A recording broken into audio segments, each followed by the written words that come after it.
welcome to your weekly corner Späti. It is me, Ciarán. I'm joined by Nick. Yo. And we are here with fellow podcaster, weeb, and father, Hussein Kesvani. Thank you. I that was a great introduction. I feel like that's how I want to be introduced to everything, you know? Absolutely. Professional conferences, the hospital, just everywhere. I want to be introduced in that way. My gravestone. That's right. Yeah, like, you know, just finish it off right there. Yeah. The post office. I'd love to be introduced at the post office. That's something that's happening enough these days. That's true. Yeah, but that's why, because like wokeness has meant that you don't get introduced at the post office these days. No one's announcing in a kind of like Bridgerton style. And because we have Hussein on, we are going to be talking about the UK reluctantly, as we tend to avoid it on this podcast. Although I do have, before we start recording, Hussein said he doesn't know what it's like elsewhere, but I guess you're about to find out because breaking news, Axel Springer has just bought the Telegraph. Oh, cool. Yeah. So I found this out because I was driving to my parents' house today, and my wife was mentioning, like, she was like, who's Axel Springer? And I was like, I don't know if Axel Springer is a person, even though I understand why you might think Axel Springer is a person. Axel Springer was a person forever ago. That's true. Yeah. But yeah, I didn't really know that much because like I kind of kept forgetting that the Telegraph has been on sale for such a long time. Because it's been like years since like the Barclay brothers, and like the paper's been bankrupt for a really long time. So they'd been looking for a buyer for a while, and there was some Qatari outlet that was like considering buying it for a lot more than it was worth. And that caused like a bit of a sort of political storm over here. And there was a lot of like the undertones of it were very sort of like Islamophobic in the way of like, I mean, and I can understand their problem, which was like, oh, okay, like what happens if like you have a newspaper that basically runs anti-Muslim commentary like all the time, but now has like Muslim ownership. And that was the concern, like, oh, like will our Qatari friends like be angry about that? And actually, I think to myself, that probably wouldn't have been that much of a problem, like, to be fair.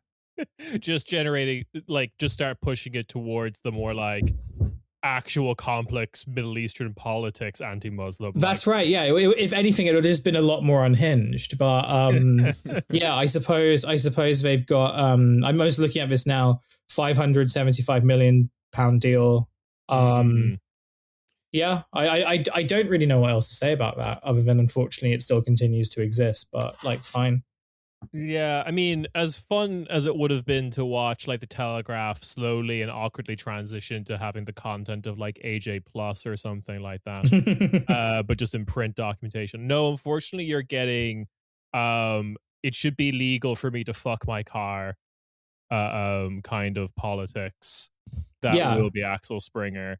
Yeah, and they've got like a good demographic for that. So it's like, you know, I imagine there are a lot of like Telegraph readers and subscribers who probably would rather fuck their cars than fuck their wives. And like,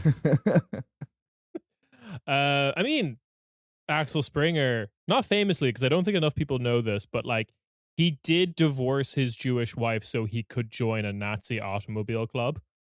So like, I didn't know that. Wow. No, that's one of the buried things about Axel Springer, because he had to be reinvented post-war as like, yeah, the guy in charge of all the newspapers is don't worry about it.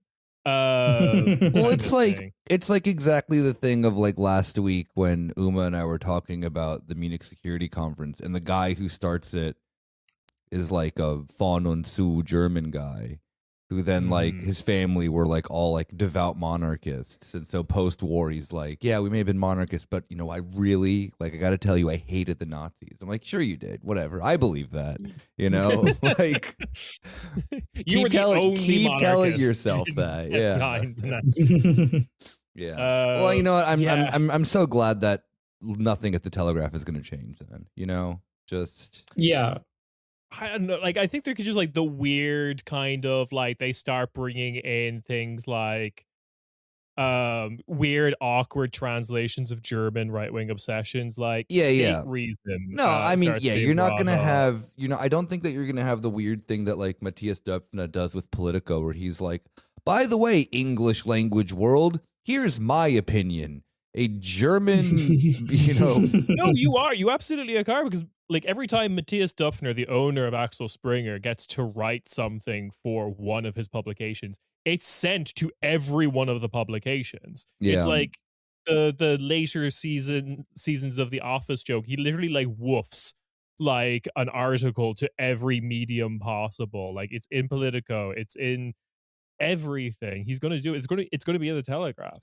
That's so cool. And you're finally, I think actually the British are going to be quite Telegraph readers are going to be quite ready for Woko Haram. That's no. Ciarán, you're getting our boys mixed up. That's Ulf Polshot. It's not Döpfner. It's not Döpfner, yeah. But you're not going to have an Ulf Polshot article appear in the Telegraph. He's very German. I'm assuming it's like when Disney buys something. It's like, Added to the Marvel Cinematic Universe. Here's Goofy in an episode of The Mandalorian. Yeah, it's Kingdom Hearts, actually, yeah. Anyway, that was fun. I think we should probably just address that, like that conflict in the Middle East is still going on. I wasn't here for the last week episode where we had to talk about it a little bit, but like, what do we say at this point? It's all terrible. No, Ciarán, sorry. Salute to the Islamic Republic of Iran for hitting Azerbaijan, which is one of the funniest military targets I've seen. Yeah.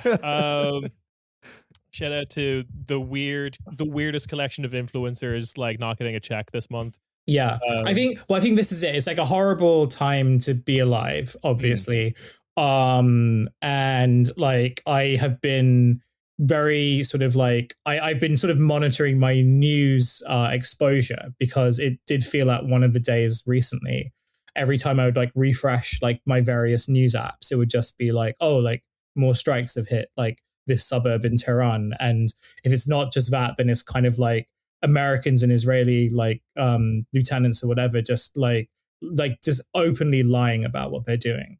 But then you see like some funny stuff that comes out of it, right? And I don't know whether it's because of like our line of work, like we are sort of attuned to like the funnier things. The funniest thing that I came across was a stream of a sort of like of an influencer who I didn't realize was in Dubai, but was like a British influencer who like mostly does like food reviews and stuff. And in that stream, there was a person like in the background who presumably was also an influencer. And from Britain as well. And they go like, I'd rather die in Dubai than go back to Wigan. And I was just like, yeah, amazing.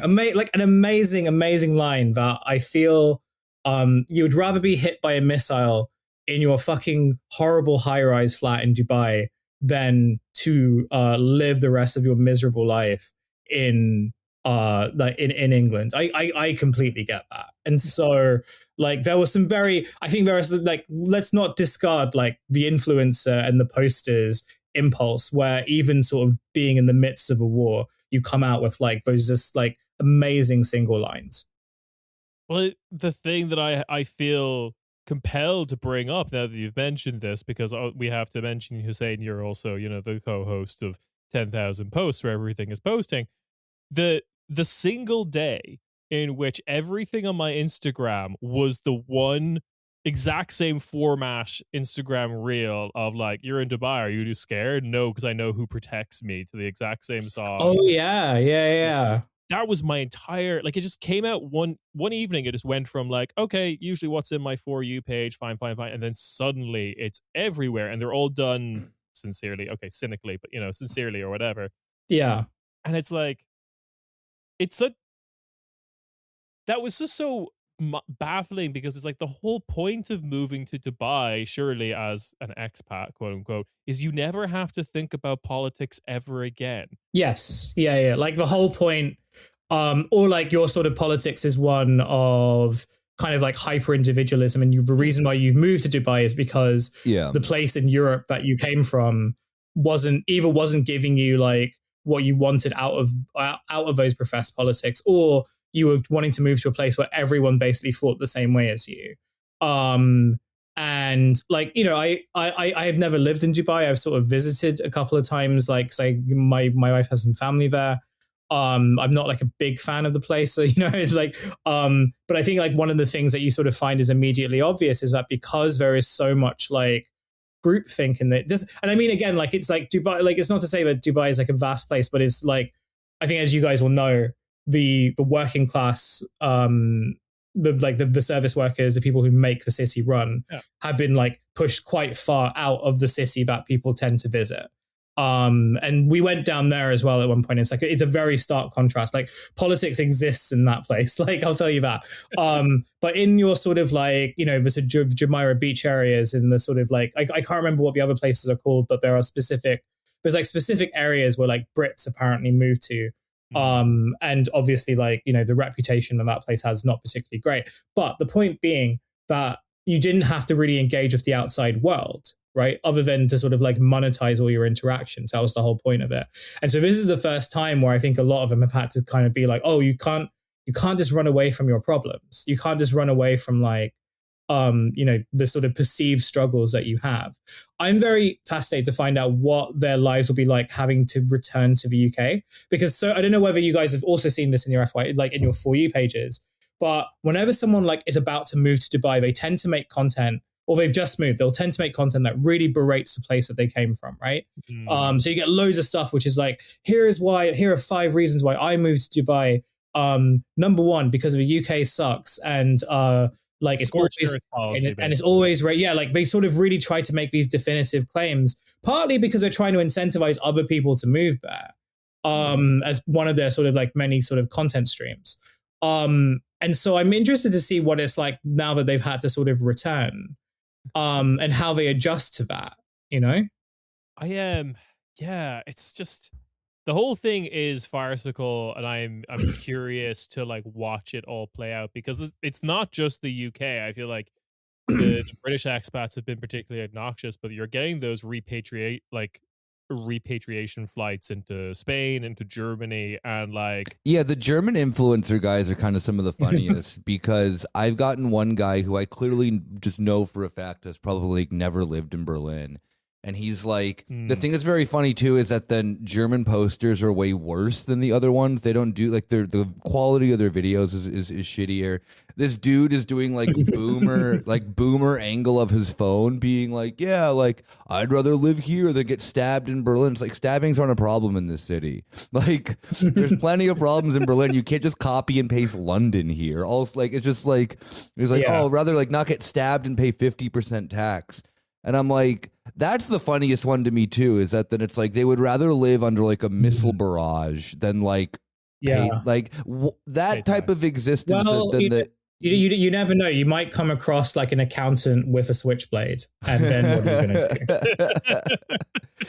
Yeah, just like the sense of like the priorities in the Dubai brain's life is just nonsensical to me. Like, well, yeah, and because there's so much of it focuses around like, or so much of it is framed around safety. I like this was a big thing that I saw as like more people were moving to Dubai, and they were sort of making these kind of weird videos like, here is like why Dubai is better than London, and almost every one of these lists is like, oh, I'm less likely to get stabbed in London, in Dubai than in London. And it's like, number one, like you do not live, like wherever you fucking live, you do not live anywhere where like, because most of the stabbings that happen in like number one, they sort of happen among young people who know each other, right? Like, you know, I don't want to like, I think gangs is like too simplified a term, but it tends to sort of happen among people who know each other, who are sort of like warring and beefing each other for various things. It's not like a random thing that happens. Like that's the when that stuff has happened, it's usually been someone who's like been mentally unwell, has not sort of been kind of treated properly, has not been sort of cared for properly, has been let go from the system quite early on, largely to sort of like accommodate funding cuts and like limited spaces and everything. And so it's not to sort of minimize what's happened there, but it's like, this isn't like targeted attacks on people from like, you know, kids who have, you know, from other people who have like, you know, big knives or like machetes or whatever. Like most of the stabbing that occurs happens among people, like young people who know each other. And so if you're like saying that, oh, I'm worried that I'm going to get stabbed in London. Like that's, I don't know, that is such a level of like main character syndrome that like, you know, it's, and again, it's like very, it's like the sort of, I don't know, not necessarily the Dubai tourist board, but like, I imagine like the kingdom or like the places like Dubai have really benefited from people coming over and being like, oh, it's so much safer here than it is in Europe. But it's like, well, no, it's not. Like, and also part of the reason why Dubai is safer is because you can't walk anywhere. And so it's like, well, of course you're not going to get fucking stabbed because you can't. Like, this was the thing I noticed when I went to Dubai for a couple of days, like when I was coming back from my honeymoon. We were like trying to walk to places for dinner, and like there was this one restaurant we were trying to go to in like the main tourist area of Dubai, and we're sort of like walking down, like we walk down like these side roads, these just like pavement roads, and like at a certain point it stops, and then it's just road, it's just like road for cars, and we thought, okay, maybe that we took the wrong point, we'll try again, we'll go to the other side, same thing. And so like half of the, like a lot of the like walking spaces that they have in Dubai like sort of end at like ridiculous points, and then it's just like, okay, well, you can continue walking down, but you probably will get hit by a lorry, and that lorry probably does contain like a load, like kilograms of human shit in it. Yeah, and then like the other thing that I always hear about Dubai that I found very funny, because like you have like the strata, you have like actual passport holding native to Dubai, you have your expat population underneath, and then you have like the kafala system kind of stuff under that. And it's just like, yeah, the expat stuff sounds pretty interesting. And so I started reading that like your visa can just be revoked at any point, but there's no like safeguard around that. So I was hearing all these stories, people who like, oh, I agreed to like rent this place in Dubai for a year, but then I lost my job and I had to leave the country, but I'm not out of that contract. So I'm now paying rent for a place in Dubai without a job while I'm back in like Germany, Ireland, whatever. So it's just like this, it is hyper individualized because you don't even seem to be aware of your own class within this society of like what could happen to you. Absolutely. Like you can live in these, and this is also like one of the things that some of the influencers who had bought into the Dubai lifestyle kind of come, and they're like, oh, actually this isn't as good as like I thought it was. Like the apartments look like, you know, fine from the outside, they like look nice if you're into that type of architecture, but like, you know, I'm actually like, even like a very good friend of mine who had to like move there because his wife had got like a teaching job there, and he was sort of saying that like, yeah, the apartments are like really cold because like the air conditioning just goes on, like it just runs all the time regardless. Like a lot of the, I don't know, like whether you guys have like horrible, I'm sure you guys have horrible new build like apartments, like obviously like in the UK, like new builds kind of have a reputation of being very cheaply built, cheaply designed, and also death traps. That's basically the same as like the type of housing that a lot of, you know, expats and people who sort of go on the like 7-year working visa or whatever end up on. So they kind of realized quite early on that actually this is not great. Like this is not the sort of like dream that I had sort of been sold. But by that point it's like too late anyway, isn't it? And so like it's not to sort of say like, I mean, it's fairly obvious that like, you know, it oversells and overmarkets. And this is probably the first time where a lot of the people who have kind of really bought into that have had to really reckon with, well, you know, what do you value more, like treats or your life? And, you know, some people will probably choose treats. Some people probably choose it. Oh yeah, it's like chronically American. Like it is, especially of like someone who is from a place that then is as hot as Dubai, and the like constant air conditioner problem is very much a thing. It is funny just seeing that like copy and pasted and just put there. I just, to come back to that original, those like videos are being posted from like gunpoint by the Emirati government, basically, or whatever was happening there.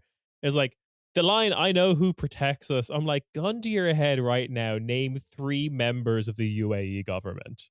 Like, I honestly don't think you do. I will say too, shout out to whatever the king's name is. He really like, they drew him out of a hat in the most just racist caricature of an Arab man that I've ever seen in my life. Like, there's no way that man is real. Like, he is a 1930s cartoon of what the Walt Disney thought a Saudi looked like. God, and then seeing that format being, I don't know if you saw Hussein, but they copied that format for the various other Gulf countries. Yes, I did. Yeah. The Saudi one was like, really? Come on, buddy. Anyway, enough of that. We will naturally enough, I think, revisit this topic largely as the weeks go on, because as much as some of the Americans might be insisting this is going to be a short conflict, I don't buy no, that. No, of course not. No. What? No, I launched missiles at the 11th largest country in the world, and I thought it'd be fine. If they're fighting back, how dare they? Anyway, as I said earlier, we have Hussein on to talk about British politics because there has been some stuff happening over there that is making some small headlines internationally that's interesting. I think probably. Yeah. I think for me, as someone who's lived beside in the shadow of the terrifying country next door, the Irish Times once described as the country obsessed with clowns, and your grandmother was killed by a clown. So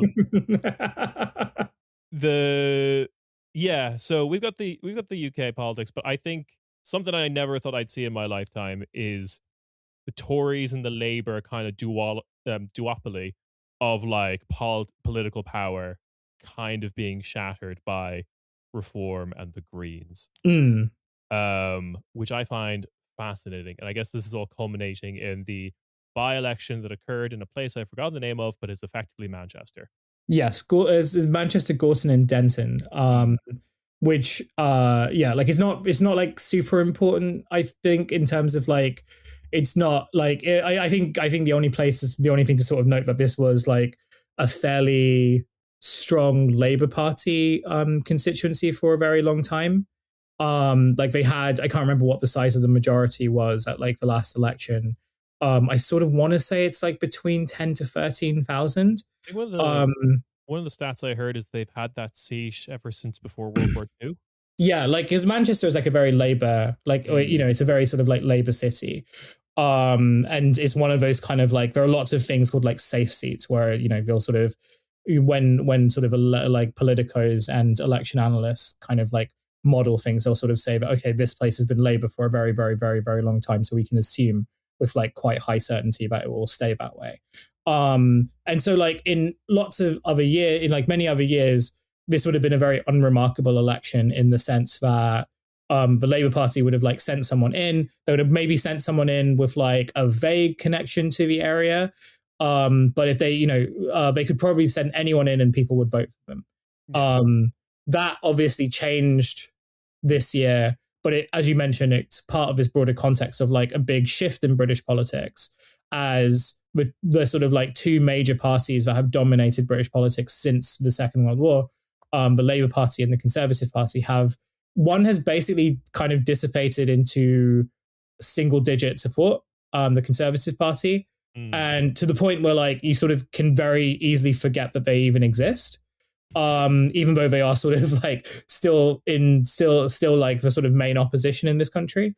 And then you have the ruling Labour Party that now have, from what I understand, to be a sub 20% approval rating in pretty much every poll that has been fielded, including polls that are sort of weighted towards Labour and the government's favour. So this has kind of been a problem on the horizon for quite a long time. Now, for the most part, the story that has been told in this country is that Nigel Farage's party, the Reform Party, which came out of really, you think the way that I would sort of mark the origins is the post-2016 environment. Brexit gets through, but no one really knows what Brexit is about. No one really knows how to define it. And there's this gridlock in British politics between 2017 to 19. During that time, Nigel Farage rebrands the Brexit, the sort of Leave EU campaign that he ran into a political party. And its sole purpose is to basically push through the hardest possible Brexit and to define Brexit in its own terms. They sent a bunch. They won a lot of European elections, and they were able then to sort of basically like they facilitated Boris Johnson in 2000. They facilitated Boris Johnson in the 2019 election, the one where Corbyn lost. And in doing so, were able to sort of like establish the hardest possible Brexit that the UK could have with the European Union, the effects of which are sort of being felt and still continue to be felt in unexpected and surprising ways to this day. Now, after the 2019 election, Nigel Farage had said that he was going to retire from British politics, that he had sort of perceived that he had achieved his main goal and that all he wanted to do was like either help out other people or like do media stuff, because that's kind of what he likes doing.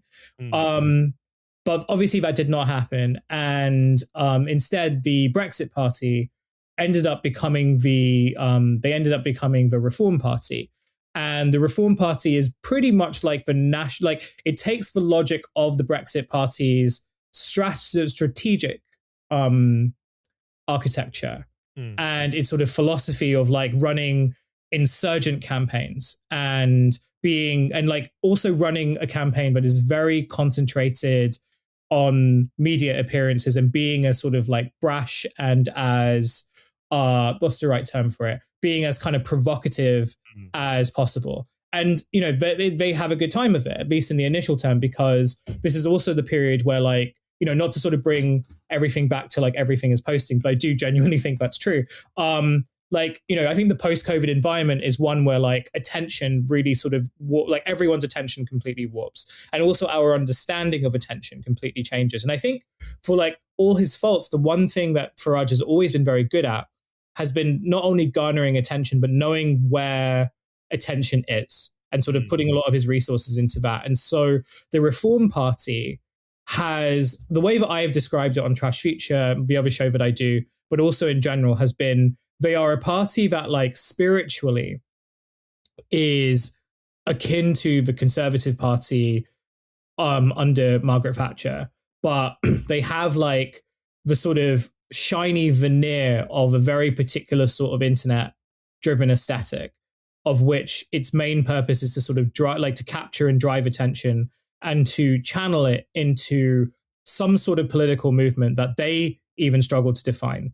On the surface, like most of their political project is built around anti-immigration, either mass limiting or, you know, they've now sort of moved to kind of like deportations. They haven't quite used the term like remigration yet, but like that will sort of, I imagine that will come fairly soon. They have like alliances with other European right-wing parties who like do use the term remigration and have like much more hardline positions on deportations and so on and so on. So they want to model themselves partly on like European far right figures, but they also want to really be allied with Donald Trump, which is also why like they have been very vocal in like wanting the UK to sort of partake in airstrikes in Iran, despite also sort of like having a platform of like, you know, no more foreign wars, no more intervention, etc. Like they sort of want to play those contradictions. That has largely worked because the media like climate has basically created, or the media environment in the UK has created a story which says that Reform are the insurgents. They're the most popular party in the UK. They trounce the Labour Party and the Conservative Party. They are now polling slightly ahead of the Labour Party. Nigel Farage is a prime minister in waiting. That's the story. And, you know, everyone else is kind of used to that. There are lots of like newspapers that have basically acquiesced to a reform message without openly endorsing them as of yet. The Telegraph being one example, but you're also looking at like probably the Daily Mail and the Sun as well. Like, you know, there are lots of kind of tidbits in there to suggest that like they are kind of like the winner that they are currently backing is Nigel Farage. Now, to sort of go to Gorton and Denton, the assumption was, and we can talk about the candidate in a second because I feel like he's a really big part of the story. They ran this candidate called Matt Goodwin, who is a relatively well-known but very weird right-wing guy who was and kind of is an academic, but he's a big poster. He's a big Substack guy. He has a show on GB News, which is like the main right-wing channel in this country now. He has big public presence. And so Matt Goodwin was supposed to run in Gorton and Denton, and it was supposed to be quite an easy win for him. That did not happen. And that did not happen because, not because of a Labour Party candidate, not because of a Conservative Party candidate, but because of the Green Party, who have also been rising in the polls. And not to the same extent as Reform, but they have been garnering lots and lots of members. Lots of them were sort of like left-wing Labour types. This has sort of occurred under the leadership of Zach Polanski. And my understanding is that like Zach Polanski, who describes himself as an eco-populist, has really tried to sort of make the Greens a much more aggressive political force than it historically has been, which for the most part, like Greens have sort of been described as like quite provincial, a little bit sort of airy-fairy, a bit hippie, the sort of associations that you would have with any sort of like environment first kind of political party. Very twee, very kind of Bristol moms. Countryside type of stuff. There's like a few, like there were a few councils like near where my parents live in the countryside where like they have like green councils because they really focus quite a lot on like allotments and home growing and stuff like that. And sorry, just to give like the context of like just kind of compare with German Greens, which is like interesting because the German Greens I think come across. Hell yeah, they're insane. We love them. Well, they're a crowd favorite. Yeah, I mean, well, yeah, but that's the thing too, right? Is that then like the German Greens, their fundamental growth that then happens in the mid 2010s is kind of like there is that. I mean, you're right. Though they're an activist party in the traditional sense of a Green Party. Nuclear, against nuclear armament is kind of one of their big points in the 1980s. They like get into government right like in the early 2000s. Coincidentally, also end up being that government that goes to war with Iraq and Afghanistan. But let's just forget about that. But there is something that then is just kind of like all encompassing about the European Greens, just like being a true neoliberal vessel. And in Germany, that came out to be the purest case in the last government, with like Annalena Baerbock kind of leading that charge. And by them doing so, by them, taking on that very pro-war, pro-NATO, very hyper neoliberalized economic platform has now like they're not unpopular. They have like comfortably now been sitting around like 11 to 14%. I think the thing that strikes me there with like Hussein's description, because I have some familiarity with the the British Greens. Let's say British Greens because they are separated by home nation. Because like I lived in Scotland and they were kind of like they were another pro-independence voice, the Scottish Greens. But then like I'm familiar with all those kind of associations of kind of like, the kind of artsy, formerly hippie mom who now lives kind of like a middle class existence in like the south of England somewhere is kind of like your kind of green stereotype. And that feels very different to the Germans one because the German one always came across as like very practical. We always joked about like hot divorced dad is kind they're of also like very cosmopolitan too, which is a big difference, right? There is the Greens are the party of being a know-it-all. Yeah, like a city slick and know-it-all. They don't really like where they do have popularity in more like provincial in quote unquote areas are just like hyper wealthy areas like Baden-Württemberg is where the Greens have like historically been incredibly popular in Germany, but they're also a right-wing party. So the trajectory of these it's the interesting thing, right? It's like kind of seeing these politics that then I've always kind of described green politics as like vibes based. They can kind of shoot any direction. Like the American Green Party, for as much as libs like to throw their shit at Jill Stein and this and that, is like hilariously like the most radical left wing party in the United States that is not an FBI op. And then on the other side of it, the Irish Green Party has zero activist history, like environmental activism history, and was started by a teacher who wrote a letter to the editor in the 80s talking about like dumping bins, basically. And like that's why all the Irish Greens wear suits and suck real bad. But like, so Zach Polanski, very quickly, in my impression, again, engaging with British politics from afar, does seem to have changed the game quite like quickly. as well, I think is the other thing, because like I think I got shown a clip earlier today of him talking to Piers Morgan, where Piers Morgan like goes the usual British sickness question and says, do you think a woman has a penis? Can a woman have a penis? I think is the question. And Zach Belansky just goes, yes. And it's like, yeah, that's never happened in British politics before, I feel like.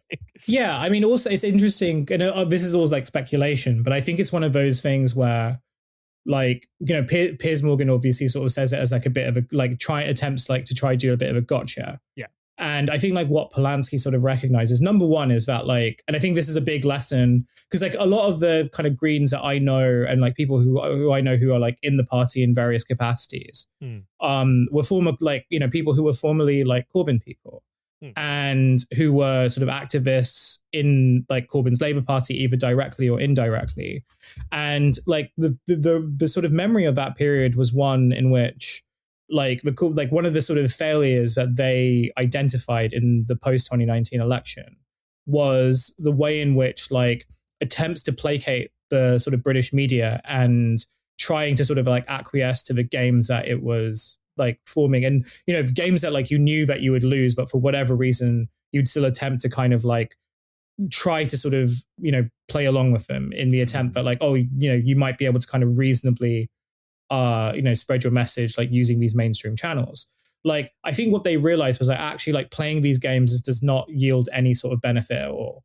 And also like, and, you know, this is a big aspect of like quite recent elections. And I think, you know, it's the Greens have been quite open in sort of saying that they were looking at the Mamdani campaign and sort of what worked for them. And one of the things that I think they identified, and something that was like very evident both in Polanski's campaigning, but also from what I saw in Gorton and Denton with Hannah, was that they were just very sort of honest and sincere in terms of like what they believed in, right? And so that kind of manifests in terms of like, well, yeah, do you think a woman has a penis? Rather than sort of like trying to sort of say, you know, rather than trying to sort of like meet in the middle or to sort of like justify why you have the opinion, you just sort of say, yeah, like, okay, what are you going to do about it? And, you know, all that can be, and, you know, the people who will sort of be mad at you for saying that, well, they were probably going to be mad at you regardless, right? Because this is the other thing too. So much of Piers Morgan, also a very, very online guy with a very, very online audience, also sort of recognizes that like, well, the audience that he's kind of making content for are like not reasonable people. And like, that's not to sort of like insult his audience in particular. I think it is just something to do with like the way in which media and internet culture sort of intersect with each other at this particular time, which is that, you know, there are lots of sort of like obsessive weirdos and freaks who will like kind of, they have their positions and they have their beliefs and they're not going to sort of like deviate from that. And so how do you as a political operator deal with that? I think the myth of like being able to change people's minds to that scale is one that is a little bit naive. And and I can't speak for like anyone in the Green Party or their comms team or anything, but I think there is this recognition that like you are better off just saying the stuff you believe in and be respected at least for like having those beliefs. Like that seems to be as powerful a strategy as like trying to triangulate and failing miserably. And I think also like they look at the Labour Party right now, who are like desperately trying to sort of like thread the needle in terms of sort of governing as a sort of moderately left-wing party, but also like placating a much more rabid and bloodthirsty right, you know, who want to sort of see like ICE-style deportations and everything. And every time the Labour Party tries to sort of make both of these groups happy, everyone just gets mad at them and everyone is just furious with them. Whether it's like an immigration proposal or like we're going to cut benefits or something, like it always like never works, and it always just kind of like makes everyone just sort of feel like these people have no principles beyond kind of whatever like they think will make people sort of not angry with them. Yeah, I feel that it's just the general trend too of where I mean, the first thing first of just that, really appreciate him living my fantasy of going on TV, being told a ridiculous question and just saying yes. That is the dream. Because yeah, exactly. I think that's very true to a point of that then. And you see this regardless of whatever type of like more like, radical or alternative parliamentarian politics that then are kind of like being presented now, is that there's always like the rigmarole of exactly that, of like explaining yourself out of a situation. This is like, I hate mentioning Germany so much, but I feel that it's like these countries are weirdly in such an oddly similar. The podcast is called Quarter Späti. It's called Quarter Späti, yeah. Germany. But it is the sense of, it's like there's nothing more infuriating than seeing like a member of like Die Linke go on to like a right-wing talk show and then just be like, oh, well, actually, like, trying to win the hearts and minds of people instead of just coming out there and being actually just sincere about it. And I think the Mamdani moment has been, because we have elections here this year, and I know it's like the thing too of like Die Linke is doing the exact same sort of thing of like they're going to harp on then that vibe that was captured in the United States and go forward with that because it seems to then be productive to some degree. And yeah, you have the absolute collapse of the center is just something that then is like clear throughout most, I would say like large Western nations, right? I mean, like you can't really make the argumentation probably in somewhere like, the Baltics or whatever, where there is only center politics. But, it is, I mean, like we're like this is kind of, I mean, whatever, Germany, France, Italy, whatever it may be, where the far right has this very clear hold of, maybe that actually works. Maybe just going out and just being, truthful or whatever you want to call it, or more like it's not unhinged, I dare I say, but just like not falling for the fucking bait all the time. I think the thing that I think about when you mention all this is just like is just this kind of maybe the spell. Like the spell that was held over the political class, the journalist class for a long time of the internet is starting to finally be a bit broken, because like a lot of this kind of reminds me of the fact of like what Musk did to Twitter, which is like he kind of made it like in his mind, I'm sure he's like, oh, I've convinced people of my politics, rather than the reality, which is I have made Twitter so insufferable a place that the people who disagreed with me have left. They still exist. Yeah. They still think the things that they always thought. It's just I don't have to engage them anymore. And I think what politics like Mamdani, Zach Polanski, Catherine Connolly in Ireland, the presidential election was also very similar, which is like I go out and I state what I believe. These opinions aren't like, I'm not convincing people. I'm just actually speaking to the people who have kind of been pushed out of the space that also believe what I believe and bringing them back in. Like, because that's what the point of Polanski going on to something as cooked as Piers Morgan's show would be, is you get the clip at the end of it that's like, here's me stating what I want for my audience. I think the point about like the internet sort of like not giving the promises to journalists that it used to, and then the journalists trying to figure out, well, what do we do, is actually like a very apt one. And it's a really apt one because, I used to work in digital media, and I mean, I still work in digital media, but I used to work in like a digital media newsroom, which was very internet first. And a lot of the stories that we did were just like, here's this thing that's going viral and here's what it sort of says about our moment and everything. And that was at a time when at least like it was, it wasn't necessarily like a monoculture, but there was a sort of sense of there were like particular moments online where like, enough people had seen it for it to sort of be a moment within what you could broadly sort of define as like an expanded culture. I mean, I guess I can say like I was working at BuzzFeed, right? And so like the whole like BuzzFeed model at that period in the 2010s was, we're trying to expand kind of like what popular culture is through, our sort of unique ability to figure out like what's kind of hot online and what isn't. And I think the issue at the moment is that like, it also relates to Musk too, in terms of like, on the one hand, you have this guy who is kind of like, he has his politics and like, again, like it was never going to change. It was always going to get worse. And his logic is like, well, what if I built a platform that sort of entirely projected my worldview, and would people still see it as like just kind of the way that things are? Because like there was a point in time where you would go on Twitter and the whole point of it would be, okay, what is quote unquote the internet talking about? But now it's just like, well, what is this kind of like freak show South African guy like getting mad about or getting like furious about now? and how reflective of it is it of like, what real people actually think. Yeah. But at the same time, it's not just X that does that. It's all like you have other platforms that will make you go insane in different ways. Like you have Facebook that will make you go insane, just by kind of like throwing various kind of AI crustaceans at you. Instagram, which is the platform that I tend to procrastinate on the most. The reason why is because like the FYV for For You page is like designed for me specifically. TikTok I think is the same and slightly better, and I refuse to go on there because I know that I'm going to get addicted if I do. The point being that like what these platforms have been very good at doing is figuring out what your unique taste profile is, and that sort of incorporates your own politics, and it'll kind of keep on giving you that stuff. But the sort of macro result is that, well, everyone kind of now lives in their own sort of silos, and so it's very difficult, if not kind of impractical, to use the internet as a way of sort of doing a litmus test for like what politics is like effective and what isn't.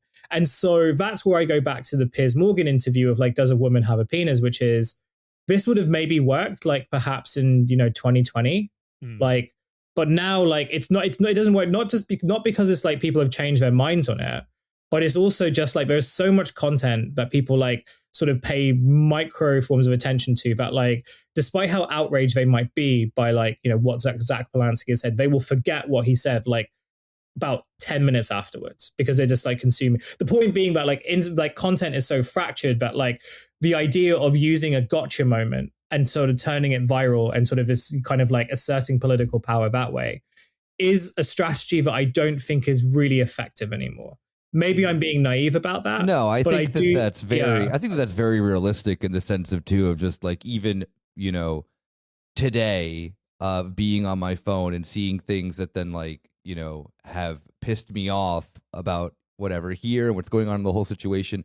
And I can't even remember what that was that made me mad earlier today. Like it really is. And then it's just like I'll open my phone and then I'll see like Big John and I'll be like, there he is. Awesome.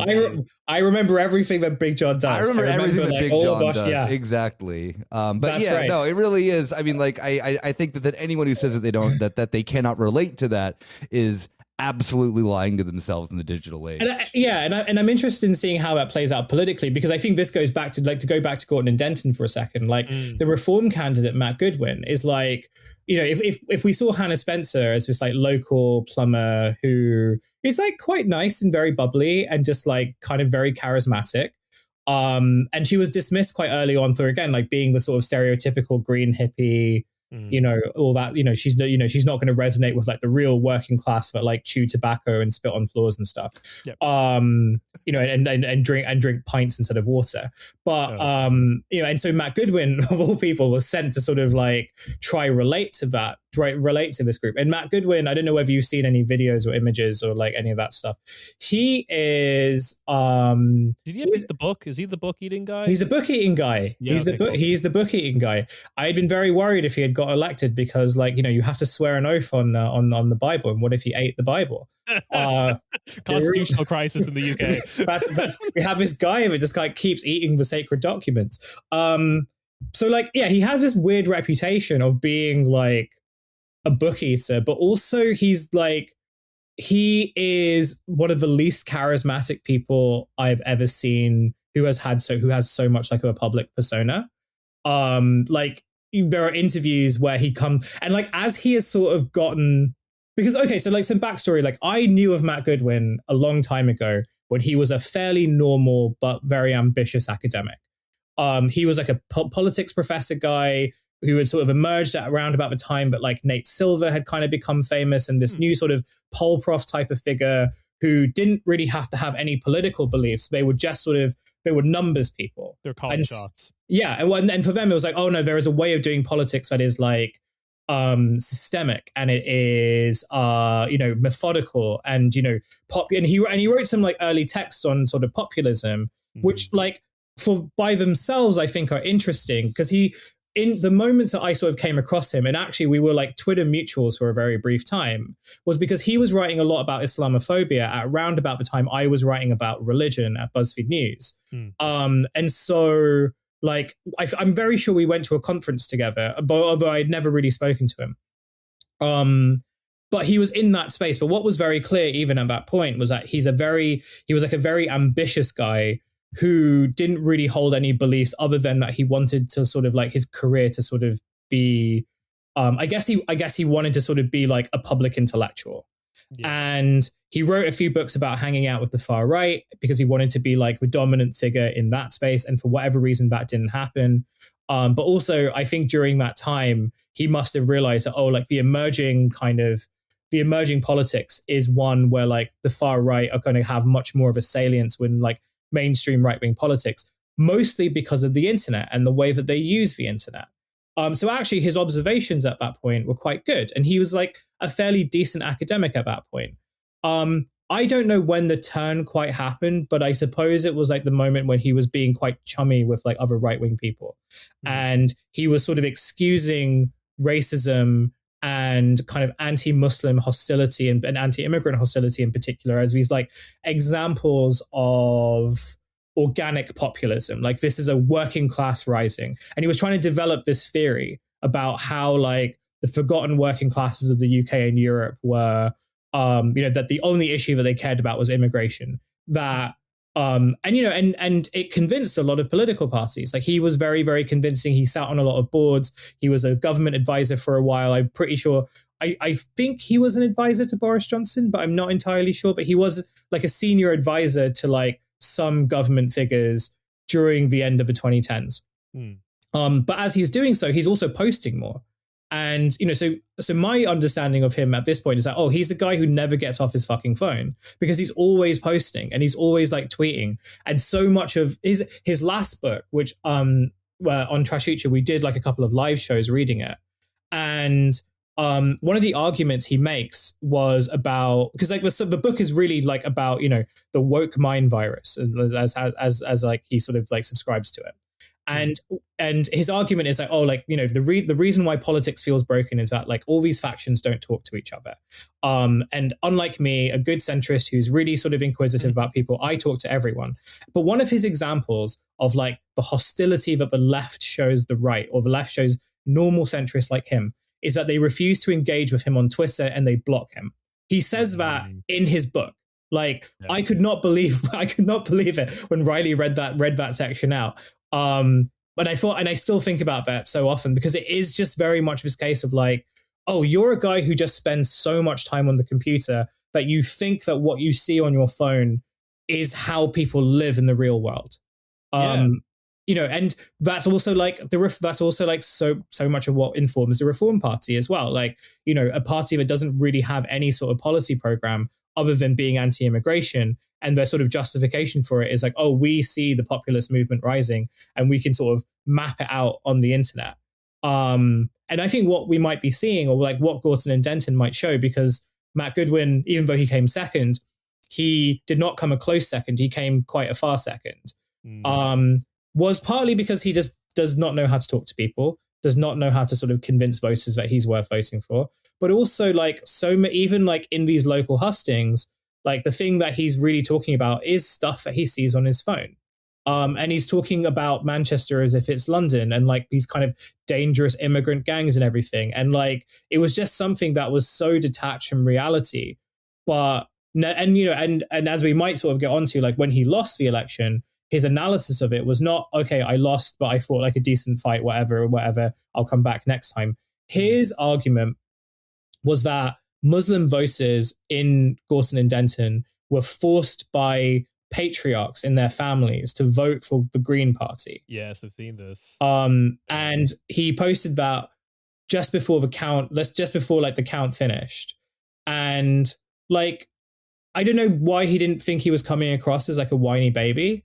But I guess that's also just like his thing, because like so much of like his politics and Reform politics in general is anchored in resentment, and it's anchored in like this desire for vengeance above all else. And so of course you're going to see opponents in everything and everyone. And if something doesn't go your way, it's not because like you suck as a person, or like, you might need to sort of get off your phone for a little bit. It's no, like these kind of malevolent forces, or like not malevolent, but these sort of I can't remember. I had a word for it and I can't miss it, but these like dark and sinister forces. Yeah, Islamogoshism. That's a term that some like people in the UK are now using, which I found to be both very funny, but also like quite telling in terms of like where they are now trying to import language from. Oh, yeah, of course. I mean, this is something that then too has just become like it's insane too that then a thing that then has become like staple weird like but like a staple of like the weird right that is kind of like, I mean, the like talk radio hosts in the US in the like 90s and 2000s were believing this type of shit, and that's like now become normal politic. Like the German Interior Ministry was like basing politic off of that, like under the SPD, of the threat of Islamo-leftism.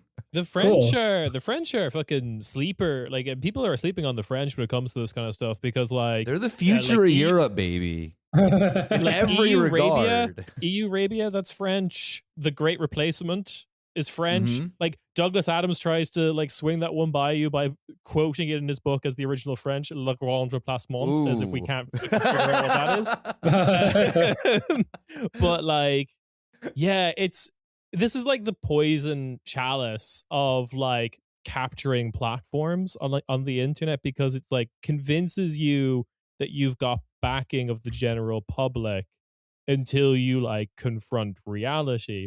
And I guess the other side of it as well is like journalism as an industry, or like pop journalism, whatever you want to call it, like big journalism, the one that's in front of your telly and the major newspapers, can think that they're also not captured in the exact same way.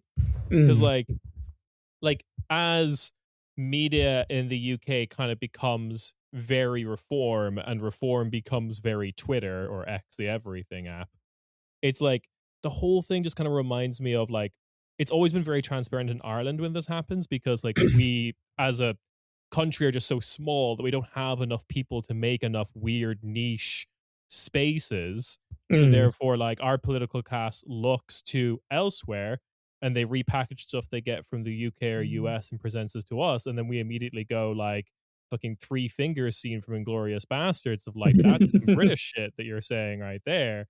Like the whole like, we have to join NATO and defend our borders, and like, what the fuck are you talking about? And it still comes back polling as like, 99% of the Irish public is in favor of remaining neutral, actually, thanks. Yeah, so it's good luck to yous, I guess. Yeah. I think there's also like that point, because I think the poison chalice one is an interesting one, because I think what they sort of found is like of like the like sort of Islamophobia is kind of can be politically salient at times, and like there's certainly kind of like real life repercussions of that stuff. It's not to sort of minimize it, because I think for them it's like, no, this is, I think for a lot of the right, they sort of see this as this is the way to sort of like advance a cultural agenda or advance a sort of cynical political agenda, because they've sort of lost everything else. Like they can't, reform doesn't really talk about like its free market sort of like policies anymore, because it's just, they know it's not really going to sell. Brexit was like it used to be talking anti-immigrant, and now they're just talking anti-immigrant. Yeah, and in some ways it's like just rehashing old playbooks. But I think like the thing to sort of have some hope for Gorton and Denton, like from the Gorton and Denton by-election, and we'll sort of see whether this is replicated in future elections that are coming fairly soon, is that like in real life, I don't know if there's enough of a sort of like, I don't think you can build a political movement entirely anchored on Islamophobia. Like whether it sort of hit a ceiling point, I'm not entirely sure, because, you know, you see like group like Tommy Robinson and like, you know, these types of far right who are able to bring out a lot of people during the summer to like go to these protests. And whenever I sort of watch footage back, I don't watch too much of it these days because it's just quite depressing. But one of the things I find interesting is that even among those kind of groups of people, like there's not really like a sort of coherent, like, oh, we're against Muslims and that's sort of like our politics. So much of it is like laced in various kind of incoherent conspiracy theories. Yeah. You have a lot of people who just sort of go because there's like not really much else to do. Like the politics of it doesn't really feel particularly sincere enough to sort of work as a kind of like instructive long-term political project. And I think with Gorton and Denton, like the thing that sort of Matt Goodwin probably misses out on is the fact that he didn't really sort of like actually say what he was going to do as a politician or an elected official. And so that, to me, it sort of leads me to this point about like the like sort of using internet culture to sort of project your politics may sort of have some initial, like it may sort of be beneficial in certain areas, but like I don't know if it's necessarily going to be something that is an election winner. But what happens when you sort of build a party around kind of like the stuff that you see online and trying to scare people with the stuff that you see online? Because, you know, it's also just like as the internet fragments and everyone sort of has their own silos now, it's incredibly difficult to actually tell a message, like both via the internet and of the internet. Like it's very difficult to sort of like tell a message of, you know, a lack of safety, or, you know, you should be fearful of like these incoming like immigrants and stuff like that. Because you're just not reaching that many people. And that's by design. Like these platforms don't really give a shit about your politics as a kind of coherent project. They just want eyeballs and they want clicks and they want views, and they'll sort of like ally with any sort of political force that like facilitates that. But it doesn't, like, there is no sort of scenario in which like an unregulated like tech economy works in the favor of politicians, right? Yeah. I think that, I mean, even kind of thinking of like the general landscape of, you know, politics and posting now, it does, like the pure, you know, the very concentrated form of Islamophobia that we had like directly post 9/11 and whatnot doesn't seem to bring numbers anymore. And if it is, that then that's the type of stuff that then people then are focused on in their politics and posting, it's very, you know, focused into a very select group of, you know, pretty much just like neo-Nazis at this point. Yeah, there's too many white boys doing like inshallah. Exactly. Yeah, like, and I think that then to make this like you can't. This is it. Like there's too many white boys like going hard and like Muslim Gum and you know, moving to Dubai. Exactly, yeah, moving to Dubai like, really has we're back here, and it is very funny in the sense that then your person that then probably has some of the most conservative politics, at least like economically, has to convince themselves to move to the Gulf states. Look, when I was told that the enemy was Arabs, no one told me they were swagged out. I'm sorry. This is we share a common interest of designer goods, stupid cars, like commonality. I do wonder what has like deteriorated or trumped it, like, because I kind of look at the kind of like anti-interventionist right that's still Islamophobic, but like are able to put the one and two together of like, hey, you causing all these wars in the Middle East is why they're coming to these countries, or like countries where the Muslim population comes largely from refugee populations. So that's like they start to make that connection, and that starts to cause them to break a little bit. Do you want to know? I have a conspiracy about this.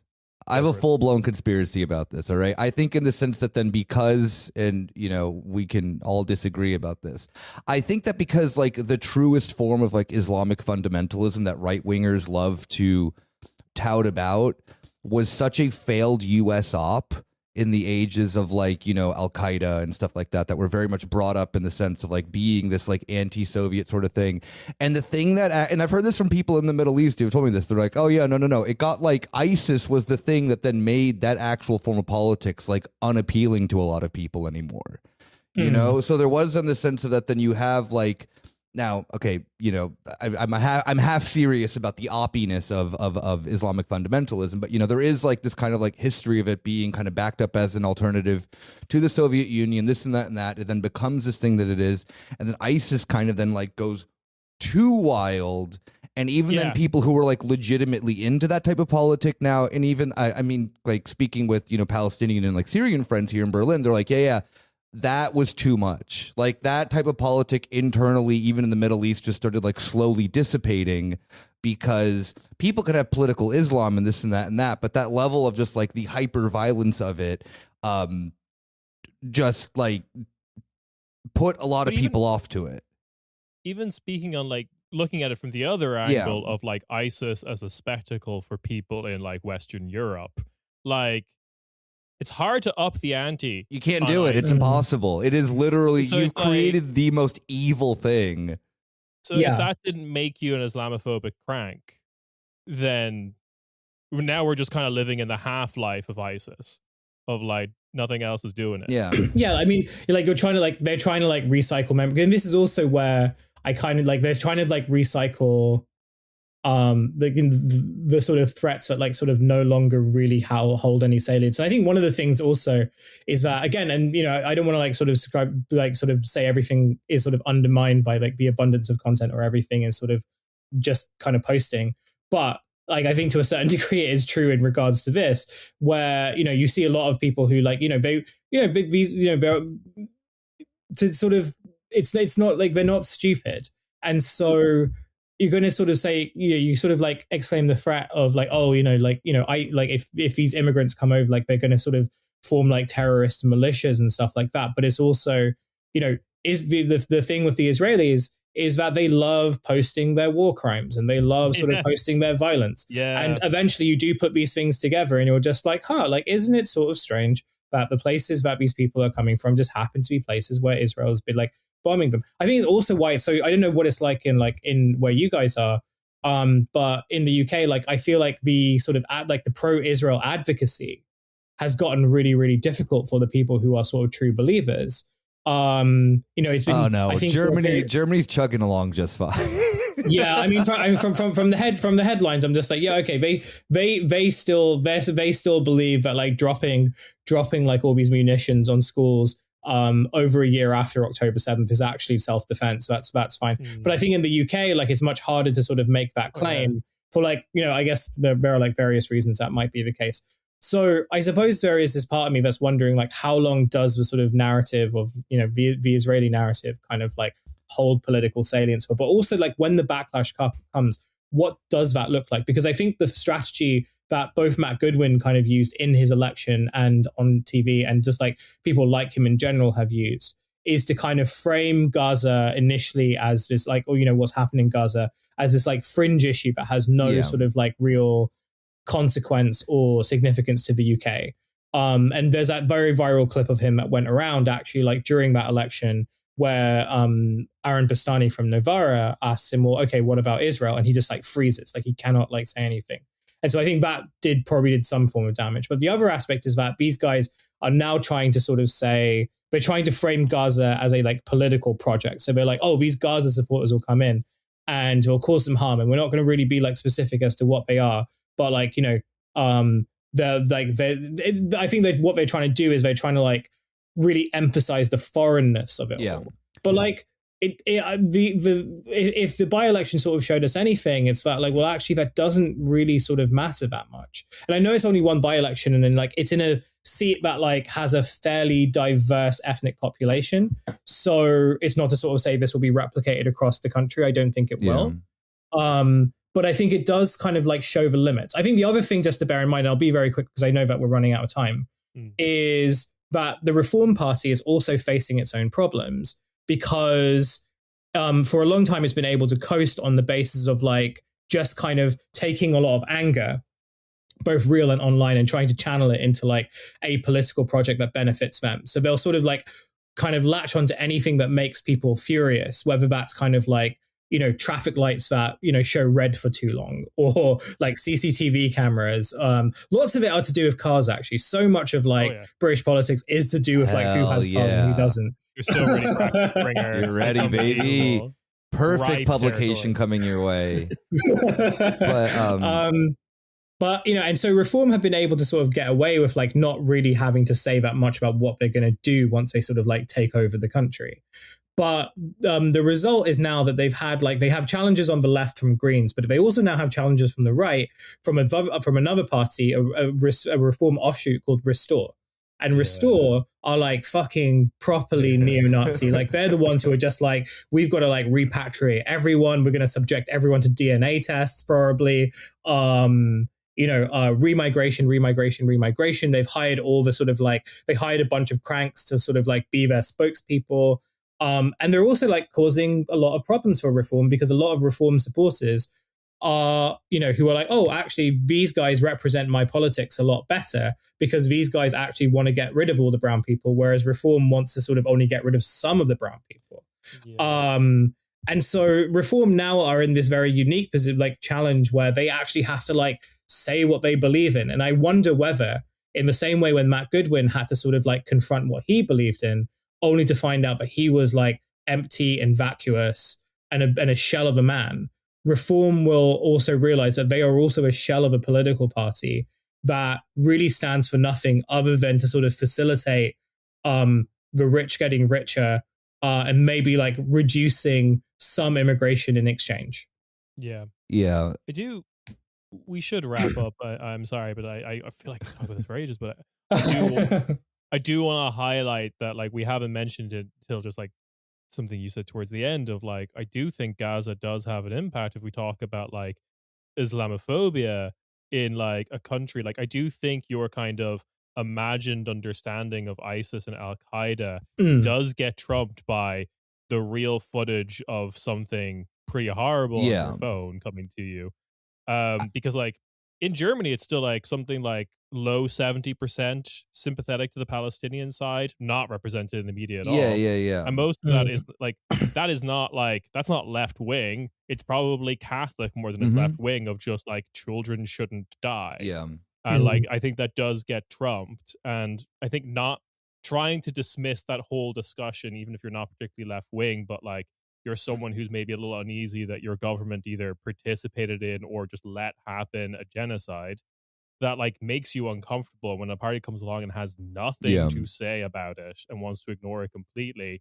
It's like, well, what the fuck are we doing here? It's just like everything kind of starts to seem very insignificant and I don't know if this was a purely German phenomenon, but going on the memory half-life of living in ISIS's shadow, Germany, the anti-Deutsch, the pro-Israeli kind of side in Germany were very fond of particular graffiti of Hamas equals ISIS to try and like rally. What is going to happen to the German anti-Deutsch brain when they do realize that ISIS is an Israeli op? Like they can like they can't. What more can happen to the anti-Deutsch brain?